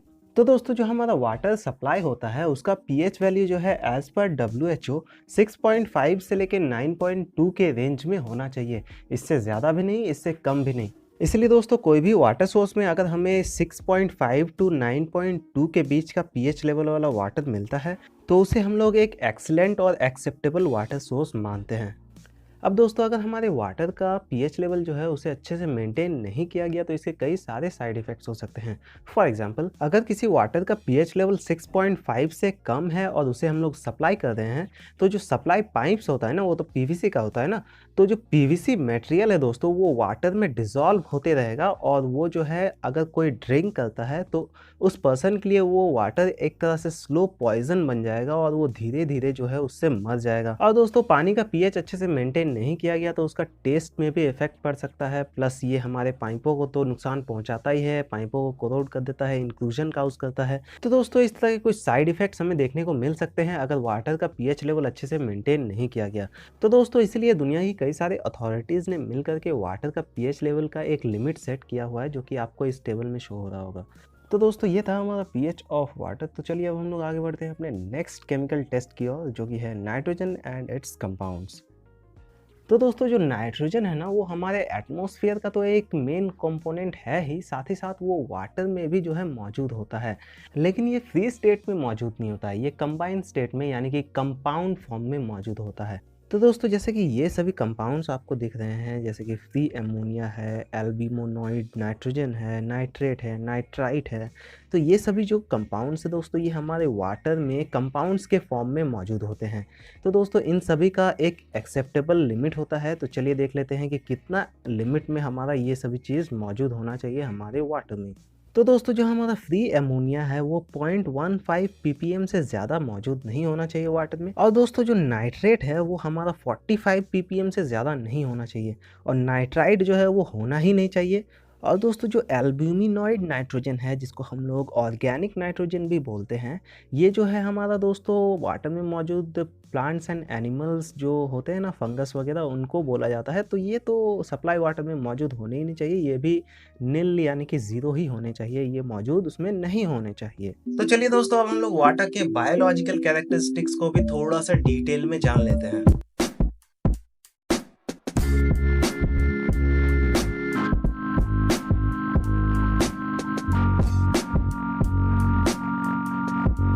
तो दोस्तों हमने फिजिकल कैरेक्टरिस्टिक्स पढ़ लिया, केमिकल कैरेक्टरिस्टिक्स पढ़ लिया, अब हमें बायोलॉजिकल कैरेक्टरिस्टिक्स ऑफ वाटर के बारे में पढ़ना है। तो दोस्तों हमारे वाटर में काफ़ी सारे ऐसे बायोलॉजिकल इम्प्योरिटीज़ मौजूद होते हैं जो कि हमारे पानी के प्रॉपर्टी के साथ हेराफेरी करते हैं। बायोलॉजिकल इम्प्योरिटीज़ का मतलब होता है दोस्तों ऐसी कोई इम्प्योरिटीज़ जो कि ज़िंदा हो। पानी के अंदर बहुत सारे ज़िंदा इम्प्योरिटीज़ भी होते हैं, जैसे कि बैक्टीरिया हो गया, वायरसेस हो गया, फंगस हो गया, प्रोटोजोआ हो गया। तो ये सभी जो ऑर्गेनिजम्स है ये सभी ज़िंदा है, ओके, इनके अंदर भी लाइफ होती है। और दोस्तों जो वायरसेस होते हैं ये पूरी तरह से लिविंग थिंग्स तो नहीं होते, बट ये लिविंग ऑर्गेनिजम्स को अफेक्ट ज़रूर करते हैं। इसलिए हम लोग वायरसेस को भी बायोलॉजिकल इम्प्योरिटीज़ में इंक्लूड करते हैं। तो दोस्तों बायोलॉजिकल कैरेक्टरिस्टिक्स ऑफ वाटर में हमें यही पढ़ना है कि जो माइक्रो ऑर्गेनिजम्स होते हैं वो हमारे वाटर की प्रॉपर्टी में किस तरह के चेंजेस ला सकते हैं, और आखिर हम लोग इन बायोलॉजिकल इम्प्योरिटीज़ के साइड इफ़ेक्ट से किस तरह से बच सकते हैं। तो चलिए शुरू करते हैं दोस्तों बायोलॉजिकल कैरेक्टरिस्टिक्स ऑफ वाटर। तो दोस्तों हमारे जो वाटर के सोर्सेस होते हैं उसमें कई तरह के ऑर्गेनिक मैटर्स पाए जाते हैं। ऑर्गेनिक मैटर्स दोस्तों दो तरह के होते हैं, पहला होता है बायोडिग्रेडेबल ऑर्गेनिक मैटर एंड दूसरा होता है नॉन बायोडिग्रेडेबल ऑर्गेनिक मैटर। तो दोस्तों जो हमारे बायोडिग्रेडेबल ऑर्गेनिक मैटर्स होते हैं, इसका मतलब होता है कि ये मैटर्स जो है ईजिली डिकम्पोज हो जाएंगे with the help of bacterias. लेकिन दोस्तों जो हमारे नॉन बायोडिग्रेडेबल ऑर्गेनिक मैटर्स होते हैं ये ईजिली डिकम्पोज नहीं करते हैं, यानी कि ईजिली सड़ते गलते नहीं हैं। अब दोस्तों किसी भी चीज़ को डिकम्पोज करने में माइक्रो ऑर्गेनिजम्स का एक बड़ा रोल होता है। अगर माइक्रो ऑर्गेनिजम्स नहीं होंगे तो कोई भी चीज़ जो है डिकम्पोज नहीं होगी। अब दोस्तों वाटर में मौजूद जो ऑर्गेनिक मैटर्स होते हैं ना, वो एक तरह से एनर्जी का सोर्स बन जाता है हमारे माइक्रो ऑर्गेनिजम्स के लिए, क्योंकि माइक्रो ऑर्गेनिजम्स जो है वो कार्बन को जो है ईट करते हैं, खाते हैं, और हमारे ऑर्गेनिक मैटर्स में हाई अमाउंट ऑफ कार्बन जो है वो पाया जाता है। तो दोस्तों जो माइक्रो ऑर्गेनिजम्स होते हैं वो क्या करते हैं, इन ऑर्गेनिक मैटर्स को as a energy source food की तरह खाने लगते हैं, और इसी प्रोसेस को दोस्तों हम लोग डिकम्पोजिशन रिएक्शन कहते हैं। अब दोस्तों जो हमारा डिकम्पोजिशन रिएक्शन होता है ना, ये भी दो तरह का होता है। एक होता है हमारा एरोबिक डिकम्पोजिशन और एक होता है हमारा एनारोबिक डिकम्पोजिशन। अब दोस्तों जो हमारा एरोबिक डिकम्पोजिशन होता है ना, ये हमारा ऑक्सीजन के प्रेजेंस में होता है, और जो हमारा एनारोबिक डिकम्पोजिशन होता है वो हमारा ऑक्सीजन के एब्सेंस में होता है, यानी कि बहुत ही कम अमाउंट ऑफ ऑक्सीजन जो है एनारोबिक डिकम्पोजिशन में यूज़ होता है, जबकि एरोबिक डिकम्पोजिशन में काफ़ी सारा अमाउंट ऑफ ऑक्सीजन जो है यूज़ किया जाता है माइक्रो ऑर्गेनिजम्स के थ्रू। इसलिए दोस्तों जो हमारा एरोबिक डिकम्पोजिशन है ना, जिसमें ऑक्सीजन ज़्यादा यूज़ होता है, वो फास्टर होता है हमारा एनारोबिक डिकम्पोजिशन के कंपैरिजन में। अब दोस्तों जो हमारा एंड प्रोडक्ट होता है एरोबिक डिकम्पोजिशन का, वो ज़्यादा स्टेबल होता है compare to anaerobic decomposition. Anaerobic decomposition में दोस्तों जो हमारा एंड प्रोडक्ट होता है वो हमारा स्टेबल नहीं होता है, यानी कि वो अनस्टेबल होता है। अब अनस्टेबल होने का मतलब है दोस्तों कि वो जो एंड प्रोडक्ट होगा हमारा वो हाईली रिएक्टिव प्रोडक्ट होगा, यानी कि दोस्तों जो वो प्रोडक्ट है वो बहुत ही ज़्यादा रिएक्टिव होगा। जैसे कि दोस्तों हमारा मीथेन गैस होता है, ये जो मीथेन गैस होता है दोस्तों, ये एनारोबिक डिकम्पोजिशन के थ्रू हमारा बनता है।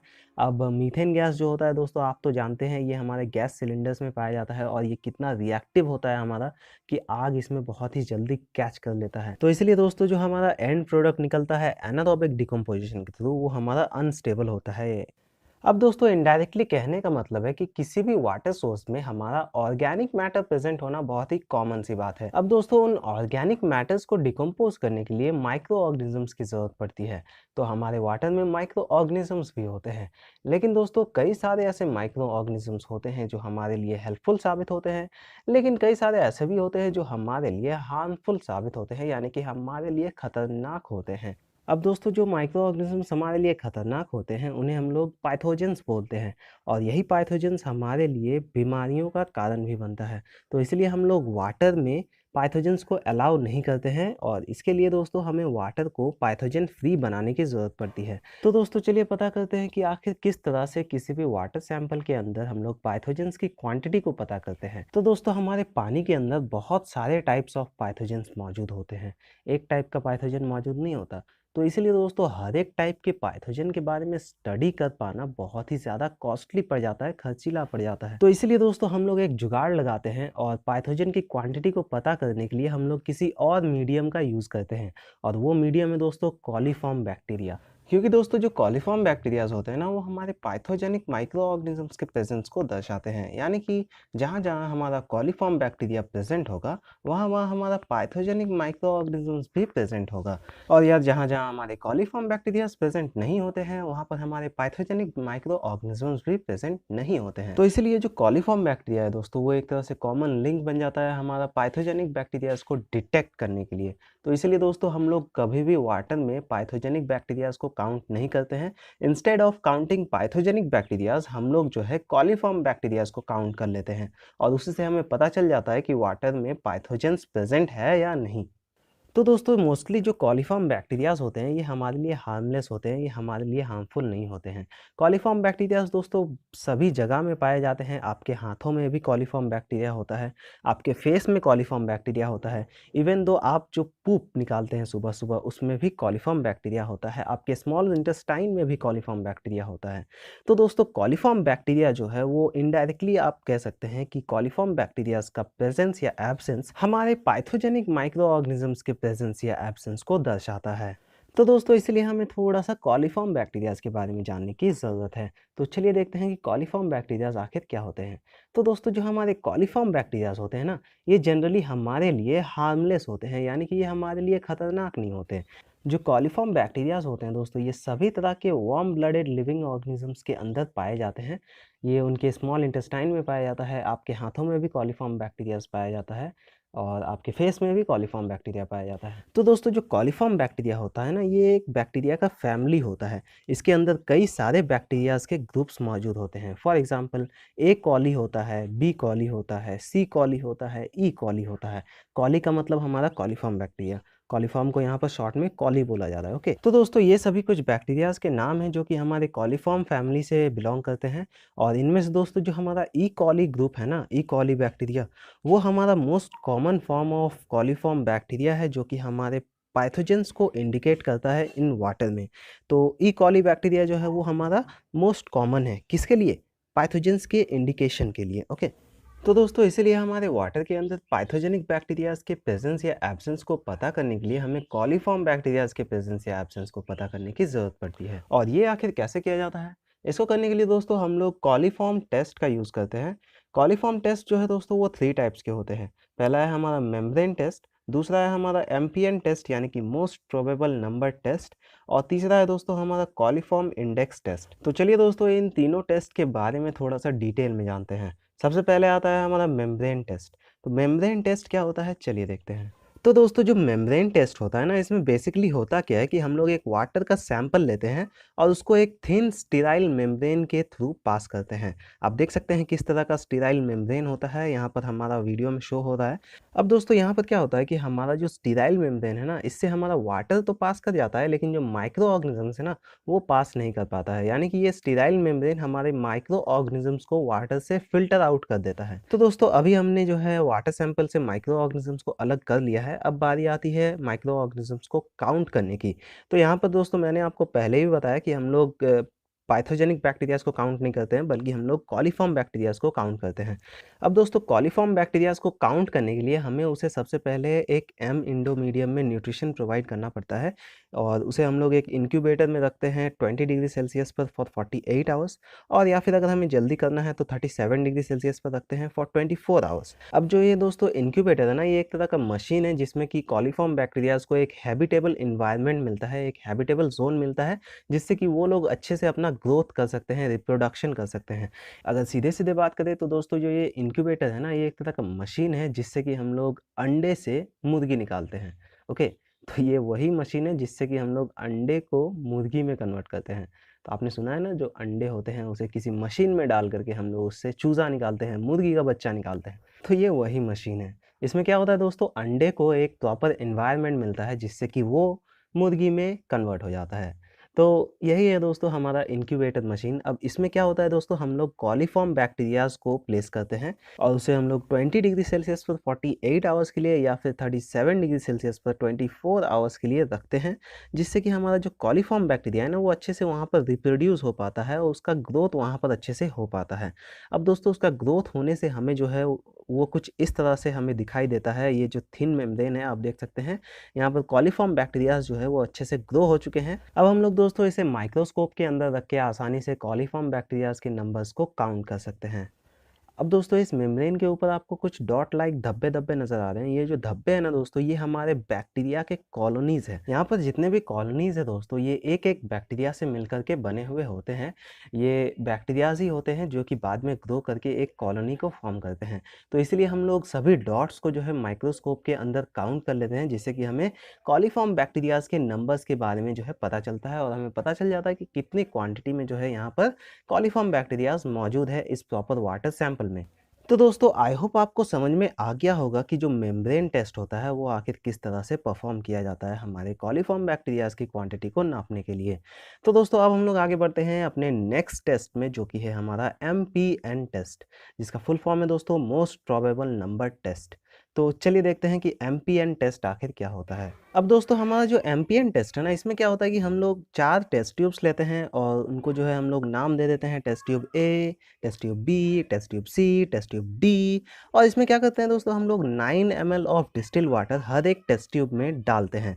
और इसके बाद दोस्तों हमारा जो वाटर सैंपल है जिसे हमें टेस्ट करना है, उससे हम लोग 1 ml ऑफ वाटर सैंपल लेते हैं और उसे हम लोग टेस्ट ट्यूब A में डालते हैं, जिससे हमारा टेस्ट ट्यूब A में टोटल वाटर का क्वांटिटी जो है वो 10 ml का हो जाता है। और यहाँ पर हमारा डाइल्यूशन जो हो जाता है वाटर का, वो होता है 1/10, क्योंकि पहले से हमने उसमें डिस्टिल वाटर ऐड करके रखा था 9 ml, और हमने बाद में उसमें ऐड किया 1 ml ऑफ सैंपल वाटर। अब हम लोग क्या करते हैं, टेस्ट ट्यूब A से 1 ml ऑफ वाटर हम लोग ले करके टेस्ट ट्यूब B में डाल देते हैं। तो इससे जो टेस्ट ट्यूब B है वहाँ पर हमारा डाइल्यूशन हो जाता है 1/100 का। फिर हम लोग क्या करते हैं, टेस्ट ट्यूब B से 1 ml ऑफ वाटर ले करके टेस्ट ट्यूब C में डाल देते हैं। तो यहाँ पर हमारा डाइल्यूशन जो है वो हो जाता है 1/1000 का। फिर हम लोग क्या करते हैं, टेस्ट ट्यूब C से सेम वही 1 ml ऑफ वाटर ले करके टेस्ट ट्यूब D में हम लोग डाल देते हैं, और यहाँ पर हमें डाइल्यूशन मिलता है 1/10,000 ऑफ द सैंपल वाटर। तो अब हमारे पास दोस्तों 4 टेस्ट ट्यूब्स है जिनमें कि अलग अलग डाइल्यूशन फैक्टर्स में हमारे वाटर मौजूद है। 1/10, 1/100, 1/1000, 1/10,000 के डाइल्यूशन फैक्टर्स में हमारे पास यहाँ पर 4 टेस्ट ट्यूब्स में वाटर सैंपल मौजूद है। अब दोस्तों इसी तरह का प्रोसेस फॉलो करके टोटल 5 सेट्स बनाया जाता है इस तरह के टेस्ट ट्यूब्स का, जिसमें कि सेम डाइल्यूशन फैक्टर रहता है वाटर का। अब हमारे पास जो है 5 सेट्स हो गए हैं टेस्ट ट्यूब्स के, तो अब हम लोग क्या करते हैं, उन सभी 5 सेट्स के टेस्ट ट्यूब्स को, जिनमें 4 अलग-अलग तरह के डाइल्यूशन फैक्टर्स में वाटर हमारे मौजूद हैं, और फिर दोस्तों इसके अंदर लैक्टोज ब्रोथ नाम का एक केमिकल डाला जाता है, जो कि एक तरह का न्यूट्रिशन होता है हमारे कॉलीफॉर्म बैक्टीरियाज के लिए। फिर दोस्तों इन 5 सेट्स के टेस्ट ट्यूब्स को इंक्यूबेटर के अंदर डाला जाता है, जिसमें कि हमारा इंक्यूबेटर जो है वो 35 टू 37 डिग्री सेल्सियस में चलता है 24 टू 48 आवर्स तक। अब इस दौरान जो है दोस्तों हम लोग ऑब्जर्व करते हैं कि जो टेस्ट ट्यूब्स है इनमें से हमारा कार्बन डाइऑक्साइड गैस इमिट हो रहा है या नहीं। अगर हमारे टेस्ट ट्यूब से कार्बन डाइऑक्साइड गैस इमिट हो रहा है, इसका मतलब हमारे वाटर सैंपल में कॉलीफॉर्म बैक्टीरियाज मौजूद हैं। और अगर उससे हमारा कार्बन डाइऑक्साइड गैस इमिट नहीं हो रहा है, तो इसका मतलब है कि हमारे वाटर सैंपल में कॉलीफॉर्म बैक्टीरियाज प्रेजेंट नहीं है। तो यहाँ पर हमारा कार्बन डाइऑक्साइड गैस का इमिशन ही बताता है कि हमारा टेस्ट पॉजिटिव आया है या फिर नेगेटिव आया है। अब दोस्तों यहाँ पर हमारा जो 4 टेस्ट ट्यूब्स में अलग अलग डाइल्यूशन फैक्टर्स में वाटर थे, तो इससे क्या होता है, हमारा अलग अलग डाइल्यूशन फैक्टर ऑफ वाटर में अलग अलग अमाउंट ऑफ कार्बन डाइऑक्साइड जो है एमिट होता है, जिससे कि हमें पता चलता है कि अलग अलग टेस्ट ट्यूब्स में अलग अलग अमाउंट में हमारा जो है कॉलीफॉर्म बैक्टीरियाज प्रेजेंट है। इस टेस्ट को परफॉर्म करने के बाद जो रेशियो हमें मिलता है, उस रेशियो को हम लोग एम्पियन टेबल में सेट करके देखते हैं और उससे हमें पता चल जाता है कि आखिर हमारे पानी में कितना कॉलीफॉर्म बैक्टीरियाज प्रेजेंट है। जानता हूँ ये प्रोसेस थोड़ा सा लेंदी है और हमारे किसी काम का भी नहीं है, इसलिए हम लोग इसे ज़्यादा डिस्कस नहीं करेंगे। और यार एम्पियन टेस्ट परफॉर्म करना बहुत ही एक्सपेंसिव पड़ता है, इसलिए आज के टाइम पे एम्पियन टेस्ट को परफॉर्म नहीं किया जाता। तो दोस्तों यही था हमारा एम्पियन टेस्ट, यानी कि मोस्ट प्रोबेबल नंबर टेस्ट। कुछ इसी तरह का होता है, ज़्यादा जानने की आपको ज़रूरत नहीं है। आज के टाइम पे हम लोग इसे काम में भी नहीं लेते हैं। तो अब हम लोग आगे बढ़ते हैं अपने नेक्स्ट टाइप ऑफ टेस्ट में, जो कि हमारा कॉलीफॉर्म इंडेक्स टेस्ट। इसे अगर हम लोग ई कॉली इंडेक्स टेस्ट बोलेंगे तो ज़्यादा बेटर रहेगा, क्योंकि इसमें हम लोग ई कॉली बैक्टीरियाज का प्रेजेंस जो है चेक करते हैं। अब दोस्तों यहाँ पर हमारा सिर्फ ई कॉली बैक्टीरिया का प्रेजेंस ही क्यों चेक किया जाता है, इसके पीछे भी दोस्तों एक कारण है। जो ई कॉली बैक्टीरिया है दोस्तों, वो most common type of bacteria है हमारे कॉलीफॉर्म ग्रुप का, या फिर कॉलीफॉर्म फैमिली बोल सकते हैं, जो कि हमारे पैथोजेंस को डिटेक्ट कर सकता है। तो इसलिए हम लोग ई कॉली बैक्टीरियाज को ज़्यादा भाव देते हैं। जो ई कॉली टेस्ट है दोस्तों, वो भी बिल्कुल एमएनपी के जैसा ही होता है। बिल्कुल सेम प्रोसीजर हम लोग ई कॉली टेस्ट में भी अपनाते हैं। यहाँ पर भी हमारा 4 टेस्ट ट्यूब्स होता है, जिसमें कि हम लोग अलग अलग डाइल्यूशन फैक्टर्स में वाटर सैंपल को रखते हैं और उसे हम लोग इंक्यूबेट करते हैं 24 घंटे तक 35 डिग्री सेल्सियस में। अगर हमारा कार्बन डाइऑक्साइड गैस एमिट होता है तो हमारा टेस्ट जो है वो पॉजिटिव निकलता है, अगर नहीं होता है तो हमारा टेस्ट जो है वो नेगेटिव निकलता है। अब दोस्तों ये भी हमारे 3 स्टेजेस में होते हैं। इस टेस्ट को परफॉर्म करने के लिए दोस्तों हमारे यहाँ पर 3 स्टेजेस होते हैं। सबसे पहले होता है हमारा प्रिजम्पटिव टेस्ट, जो कि हमारा इनिशियल स्टेज होता है इस टेस्ट का, जिसमें कि हम लोग पता करते हैं कि हमारा सैंपल में पॉजिटिव रिजल्ट आया है या फिर नेगेटिव रिजल्ट आया है। फिर हमारा नेक्स्ट आता है दोस्तों कंफर्मेटरी टेस्ट। इसमें क्या होता है दोस्तों, हमारा जो टेस्ट पॉजिटिव आया हुआ होता है उसे हम लोग आगे फर्दरली और ज़्यादा टेस्टिंग करते हैं, जिससे कि हमारा जो टेस्ट है वो पूरी तरह से कंफर्म हो जाए कि इसमें हमारा इतना बैक्टीरिया जो है वो मौजूद है या फिर इतना ई कॉली जो है वो मौजूद है। और लास्ट में दोस्तों आता है हमारा कंप्लीट टेस्ट। इसमें हम लोग का क्या होता है, कुछ न्यूट्रिशन वगैरह प्रोवाइड किया जाता है बैक्टीरियाज़ को, और लास्ट में हम लोग जो है काउंट कर लेते हैं कि कितना हमारा ई कॉली बैक्टीरियाज मौजूद है इस प्रॉपर सैंपल ऑफ वाटर में। तो कुछ इसी तरह का है दोस्तों हमारा ई कॉली टेस्ट। ये काफ़ी सिमिलर है हमारा एमएनपी से, लेकिन दोस्तों अगर आपको पूछा जाए कि कौन ज़्यादा एक्यूरेट है, एमएनपी टेस्ट या फिर ई कॉली टेस्ट, तो आंसर होगा दोस्तों एमएनपी टेस्ट, क्योंकि वो हमारे मोस्ट प्रोबेबल नंबर को दर्शाता है। यानी कि हमारा एमएनपी जो है वो थोड़ा सा एक्यूरेट है हमारे ई कॉली टेस्ट से। तो दोस्तों ले दे के इस तरह के 3 टाइप्स ऑफ टेस्ट परफॉर्म किए जाते हैं हमारे वाटर में मौजूद कॉलीफॉर्म बैक्टीरियाज के प्रेजेंस को चेक करने के लिए, जिससे कि हम लोग हार्मफुल पैथोजेनिक बैक्टीरियाज को डिटेक्ट कर सकते हैं हमारे वाटर के अंदर। तो दोस्तों जो पैथोजेनिक माइक्रो ऑर्गेनिजम्स होते हैं ना, ये हमारे लिए बहुत ही ज़्यादा खतरनाक होते हैं, हमें काफ़ी सारे डिजीज़ कॉज कर सकते हैं। तो आप स्क्रीन पर दिए गए टेबल से देख सकते हैं कि पैथोजेनिक बैक्टीरियाज जो होते हैं वो कितने सारे कांड करते हैं, कितने सारे डिजीज़ कॉज करते हैं ह्यूमन बींग्स को। डिजीज़ लाइक टाइफॉइड हो गया, कॉलेरा हो गया, डिसेंट्री हो गया, जॉन्डिस वगैरह हो गया, ये सभी जो है हमारे पैथोजेनिक माइक्रो ऑर्गेनिजम्स के द्वारा स्प्रेड किए जाते हैं। और दोस्तों जो ये बायोलॉजिकल इम्प्योरिटीज़ है, ये सिर्फ ह्यूमन हेल्थ को ही नहीं बल्कि इंजीनियरिंग स्ट्रक्चर्स को भी बहुत ज़्यादा अफेक्ट करते हैं। फॉर एग्जाम्पल एक आयरन बैक्टीरिया करके बैक्टीरिया होता है, जो कि हमारे वाटर सप्लाई पाइप्स में काफ़ी ज़्यादा इंक्लूजन कॉज करता है, उसमें जो है काफ़ी ज़्यादा इंक्रस्टेशन फॉर्म करता है। फिर दोस्तों एक सल्फर बैक्टीरिया करके बैक्टीरिया होता है, जो कि अगर हमारे वाटर में मौजूद है तो उस वाटर को हम लोग कंक्रीट मिक्स में यूज़ नहीं कर सकते हैं, वरना हमारा कंक्रीट का स्ट्रेंथ जो है वो खराब हो सकता है। तो दोस्तों इससे आप समझ सकते हैं कि जो हमारे बायोलॉजिकल इम्प्योरिटीज़ होते हैं ना, वो हमारे लिए काफ़ी ज़्यादा खतरनाक होते हैं। तो इसीलिए हम लोग जो है बायोलॉजिकल इम्प्योरिटीज़ को थोड़ा सा भी हमारे वाटर में अलाउ नहीं करते हैं। इसलिए दोस्तों हमारे वाटर के अंदर जो पैथोजेंस की क्वांटिटी है ना, वो हमारी नील होती है, यानी कि ज़ीरो होती है। थोड़ा सा भी हमारा पैथोजेंस जो है वाटर के अंदर प्रेजेंट नहीं होना चाहिए। तो दोस्तों यही था हमारा बायोलॉजिकल कैरेक्टरिस्टिक्स ऑफ वाटर। तो आई होप आपको दोस्तों बायोलॉजिकल कैरेक्टरिस्टिक्स ऑफ वाटर जो है अच्छे से समझ में आ गया होगा। तो दोस्तों आई होप आपको आज का वीडियो पसंद आया होगा। अगर आपको हमारा ये वीडियो पसंद आया है तो प्लीज़ इस वीडियो को अपनी तरफ से एक लाइक ज़रूर करें, शेयर करें अपने सभी फ्रेंड्स के साथ और सब्सक्राइब करें हमारे चैनल को, ताकि आगे आने वाली वीडियोस आप मिस न कर सकें। धन्यवाद दोस्तों हमारा ये वीडियो देखने के लिए।